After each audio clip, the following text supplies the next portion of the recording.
In 2008, a number of Buddhist monks arrived in Prince Edward Island. They settled into an old restaurant and motel, converted them into monasteries, and quietly started buying up all of the surrounding land, sometimes with suitcases full of cash.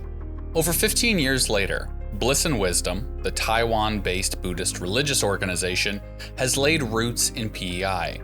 The monks and nuns who were initially welcomed by the community as a good fit have since become the center of growing community concerns surrounding land ownership, money laundering, bribing government officials, and even being a forward base for the Chinese Communist Party in Canada.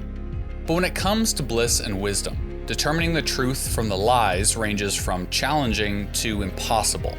So who is this organization that some have called a cult? Are they a tool of the CCP? And how much land do they really own in Canada's smallest province? Bliss and Wisdom was originally founded in 1991 as an organization that practices Tibetan Buddhism, based in Taiwan. Geopolitically, Tibetan Buddhism is complicated. The religion is headed by the Dalai Lama, who has advocated for Tibetan independence, while Tibet has been annexed by China for decades. Taiwan has its own complicated relationship with China. Although it is an independent democracy, China does not recognize its statehood and has long threatened to take control of Taiwan in order to achieve what they call national reunification. When Bliss and Wisdom's original founder died in 2005, a woman called Zhen-Ru took over. Zhen-Ru was born and raised in China, and the fraught political relationship between China and Taiwan led Zhen-Ru and many Bliss and Wisdom followers to set up a base of operations in P.E.I. in 2008. In order to give them a safe place to practice and teach their religion separate from political influence. Or at least that's what they said. The organization's political affiliations, if it has any, are as clouded as everything else, which we'll talk about in more detail in a moment. Excitement for the group to come to P.E.I. was originally high. Former Premier Robert Giz personally met with the CEO of Bliss and Wisdom's non-charitable corporate division, and he thought that the organization would increase investment, immigration, and tourism on the island, as well as bring revenue through their participation in the provincial nominee program. Immediately after arriving, monks representing Bliss and Wisdom started going door to door, tabling generous offers to purchase homes surrounding their new monastery. It worked, and over the next decade, they were able to buy up just about every surrounding property. These transactions were clouded with secrecy, with many homeowners being required to sign non-disclosure agreements. Also kept secret was the source of the money. Zhang Xinghua was the organization's first abbot in P.E.I. He left the organization in 2017 after criticizing Zhen-Ru's leadership. Xinghua and others have said that monks were required to hand over their bank accounts, which were then used to transfer money in order to obscure its original source. Followers coming to P.E.I. were told to bring suitcases containing $10,000 cash to help finance construction. Xinghua alleges that his and other followers' bank accounts were used to covertly transfer millions in Bliss and Wisdom funds out of Taiwan without their knowledge or consent. Other monks quit as far back as 2005 over beliefs that followers' money was being mismanaged. The organization rejects these claims, saying they have been repeatedly advanced by the same group of disgruntled ex-followers. Those followers have taken these complaints to legal authorities in Taiwan, but nothing happened. In 2025, it was revealed the RCMP had investigated complaints of money laundering and foreign interference, and also found them unsubstantiated. However, not everything was denied. Bliss and Wisdom acknowledged that they had access to monks' bank accounts, and sometimes used them to deposit donations from overseas. A former director of finance for GWBI, the nuns' monastery, has been questioned about around $1.15 million of donations from Taiwan being deposited into her personal account over just 13 days in 2015. Hiding the source of the money has allowed Bliss and Wisdom to do something more important: hide the source of ownership. P.E.I. passed laws in the 80s that limit how much land an individual or corporation can own, at 1,000 acres and 3,000 acres respectively. P.E.I. is only 1.4 million acres in total, and despite its low population, is Canada's most densely populated province, so land is precious. Between the 5 campuses that Bliss and Wisdom explicitly owns in the province, the 2 monasteries for Taiwanese monks and nuns, and 3 other campuses for Chinese students, the organization owns 1,248 acres of land. But beyond that is a wide network of businesses and properties that are owned by members of Bliss and Wisdom or those closely associated with them. Whether or not those count is the big question that everyone is asking. The law says that, quote, 2 or more corporations that are directly or indirectly controlled by the same person, corporation, group, or other organization are deemed to be one corporation. Should that include monks and nuns' personal holdings? After all, they are members of the organization who would likely hope that their land would help the monastery, but they're also private individuals. Bliss and Wisdom has said that this early period of buying homes in cash and using members' bank accounts to hide the source of funds was a case of newcomer culture shock that they have since learned from. But a leaked email from GWBI includes a senior nun saying, quote, "Let's pretend the lay people are buying first for better negotiation and then transfer later to GWBI before closing."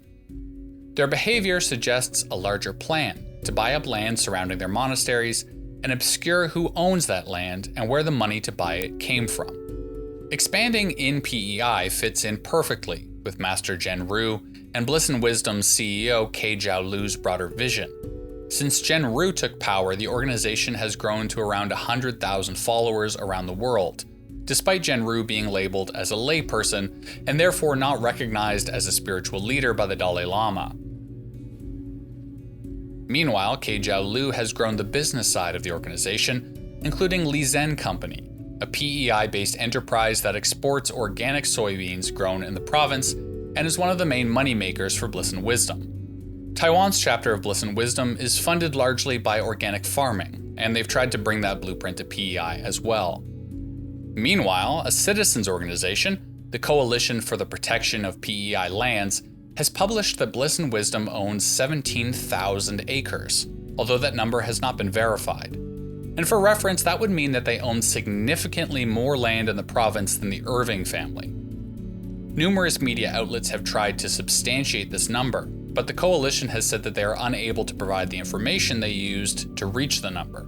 Regardless, a number of other businesses can be linked to the organization, including Moonlight International Foundation Incorporated, Splendid Essence Restaurant Inc., and Grain Essence Garden Inc. They also hold 504 acres owned by HopeTown Development Company, which was linked to a residential development, and Zhen-Ru herself owns 499 acres. But adding all of those up, and factoring in exemptions for non-arable land, Bliss and Wisdom would still be under the 3,000 required acres. But diving deeper into these companies reveals a confusing and ever-changing web.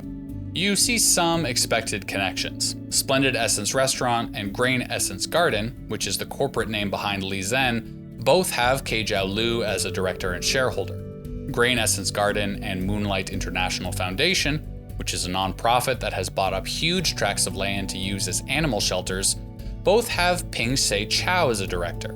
I've had trouble independently verifying this information, but according to reporting by Radio Canada and the Globe and Mail, Chow used to be a director at the Compassion and Grace Institute, one of Bliss and Wisdom's Chinese monasteries that also bought up a large residential building that now entirely houses Bliss and Wisdom students and Chinese and Taiwanese immigrants. But when it comes to the nonprofits associated with Bliss and Wisdom, their directors change on a semi-regular basis, obscuring the connections between the organizations and Bliss and Wisdom. Reporting from the Globe and Mail in 2023 links a nun, the veritable Gang Jin, to the Compassion and Grace Institute, but she's no longer one of their directors. Perhaps most importantly, the person whose name you do not see on any of these registries is Zhen-Ru, or Mangrong Jin, which is her birth name. Allegedly, she was originally a director on a number of the companies, but has since been removed. Zhen-Ru holds a large amount of land herself, but separate from Bliss and Wisdom. One especially contentious business connected to Bliss and Wisdom is HopeTown Development. HopeTown perfectly sums up how incredibly complicated this all is. In 2016, Kui Chun Lin, Bin Sun, and Zhu Junyao registered a company called Great Fortunes Development Company. Bin Sun is a developer and holds real estate across Canada. Bin Sun also owned around 500 acres of land in Kings County, which was divided up and sold to 10 different monks and nuns associated with Bliss and Wisdom, in order to get around the land ownership laws for non-residents. They then sold all of that land collectively to HopeTown Development, who planned to turn it into a development related to the needs of the monastery. So all of that is pretty cut and dry as being clearly connected to Bliss and Wisdom. But wait, there's more. Zhu Zhenyao, the previous owner of Good Fortunes, is currently the only listed director of HopeTown. Bin Sun is married to Xiaofang Li, who was a director at the Compassion and Grace Institute, and also owns a number of companies and real estate across Canada. Should Li and Sun's companies and real estate holdings count against Bliss and Wisdom, since Sun has clearly acted in the interests of the organization? And going even deeper, 2 of the 3 founders of Great Fortunes ended up being intimately involved with Bliss and Wisdom. Kui-Chun Lin, the 3rd founder, owns a number of companies in P.E.I, including numbered corporations that work in residential development in areas nearby to Bliss and Wisdom monasteries. Is there a connection there? For the record, I'm not implying that there is, simply making a point of how difficult it is to ascertain where these connections start and stop. This exercise can go around and around in circles forever. Look long enough and you'll find many conflicting figures about how much land Bliss and Wisdom owns. 1,200 acres, 6,000 acres, 17,000 acres. The truth is no one truly knows, and that's the problem. In 2018, the Island Regulatory and Appeals Commission looked into all of this, or at least they started to. In February 2025, they were ordered to look into it again and turn over the results of the 2018 investigation. And after nearly a year of waiting, they did, and it turned out they never finished the 2018 investigation, with no reason given as to why. What all of this truly highlights is how ineffective P.E.I.'s land laws are. There's also a complicated relationship between the province's regulator and its government. In some cases, IRAC can deny a land purchase because it breaks the law, and the province can give that purchase an exemption because they believe it will bring economic benefits. And it's not just Bliss and Wisdom. In 2020, P.E.I. ordered Red Fox Acres, a company owned by the Irving family, to get rid of some of its land, because Irving owned too much. 2 years later, Red Fox Acres still owned that land, but P.E.I. now said that Irving was in compliance. To become compliant, all Red Fox Acres had to do was to simply lease that land to another company, also owned by the Irvings. In fact, companies owned by the Irvings own over 12,600 acres of land in P.E.I. Yet under the law, Irving says it's entirely compliant, and there's no reason to believe they aren't. But simply that being compliant under the law doesn't actually mean your organization owns less than 3,000 acres, just that it is properly exploiting loopholes. All of this has escalated in recent years, with vocal members of the community spreading conspiracy theories and potentially slanderous statements, as well as trying to piece together the truth. David Wheel, a former UPEI professor, who was fired for saying he would give everyone a B- if they didn't come to his lecture, has been one of the most vocal critics of Bliss and Wisdom, spreading conspiracy theories. Wheel and others have accused the counselors of Three Rivers for being on the take, getting bribes from Bliss and Wisdom in exchange for allowing them to buy land. Some counselors have said they feel unsafe because of these allegations. Except the Three Rivers counselors have nothing to do with land purchases. All of that is overseen by the provincial government. So besides the fact that there is no evidence any of the counselors have taken bribes, even if they did, they would still have no control over how much land Bliss and Wisdom could purchase. Many in the community are hoping the IRAC investigation will find that the Buddhists own too much, which they hope will lead to tighter restrictions that will prevent groups like Bliss and Wisdom from buying up more land. They worry that if the investigation has the opposite ruling, Bliss and Wisdom and others will feel emboldened to buy even more. But there are also those who fear that the Buddhists are in Canada not simply to practice their religion and profit off of businesses, but to infiltrate Canada for the Chinese government.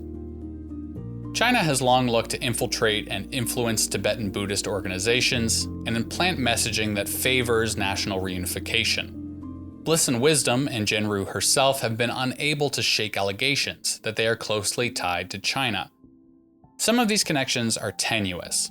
Senior members of Bliss and Wisdom have been sent to China to speak on multiple occasions, and have formed a relationship with the former head of the Buddhist Association of China, which is essentially an arm of the Chinese government that manages Buddhism in the country. Although suspicious, it's impossible to do any official work around Buddhism in China without interacting with that organization, and around a third of Bliss and Wisdom followers are in China. But Zhen-Ru's mentor is Harwa Rinpoche, a monk who was appointed by the Chinese government to run a religious school in China. The two are apparently still close and collaborate on Zhen-Ru's books.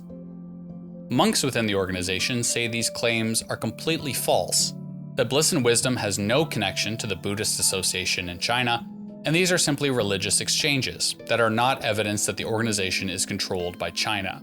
But back in 2017, a number of monks left the organization and denounced Zhen-Ru's leadership, accusing Bliss and Wisdom of being infiltrated by the Communist Party. They compared Bliss and Wisdom's teachings to that of the Confucius Institute, a Chinese cultural propaganda organization. At the end of the day, Zhen-Ru certainly has connections to China, and Bliss and Wisdom in P.E.I. runs primarily on the decisions of Zhen-Ru. So if you buy into all of this, Zhen-Ru moved Bliss and Wisdom to P.E.I. with a plan to buy up as much of the province as possible by hiding money in followers' bank accounts, using those accounts to purchase land and businesses under the names of individuals to exploit loopholes in P.E.I.'s landholding laws. She and the organization did this for two reasons.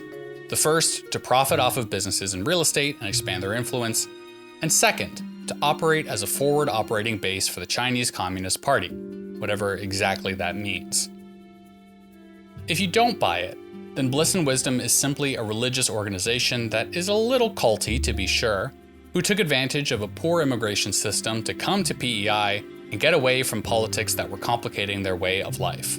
Their followers have simply bought up land near where they settled to be close to the monastery, and at times to provide a place for their relatives to come in the future. They certainly own a few businesses and a lot of land, but are well within legal limits. But what is the truth? I think it's safe to say that Bliss and Wisdom had and has a plan. Since Zhen-Ru took over, the organization has grown both in followers and business ambition, and Zhen-Ru has said explicitly she wants their businesses to continue to spread, in order to spread education, of course. Bliss and Wisdom is in the midst of growing their campuses. In my opinion, utilizing followers' bank accounts and names was a clever way to circumvent P.E.I.'s land laws, and setting up a variety of corporations has hidden the true extent of their land holdings.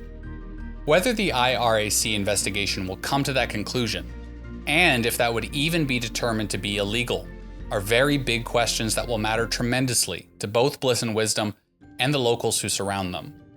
But are they doing all of this on some directive from the Chinese government? It's not clear, but I don't think so. The connections between Zhen-Ru, Bliss and Wisdom, and China are tenuous. To me, Bliss and Wisdom reads far more as a religious organization run by an individual who knows how to use such an organization for their own personal gain, not for the gain of a foreign government. But there's still so much we don't know, and likely won't know until the IRAC investigation is made public, and if the RCMP ever releases the details of their investigation. Until then, Bliss and Wisdom will continue to present more questions than answers, questions that are creating conflict and division in Prince Edward Island.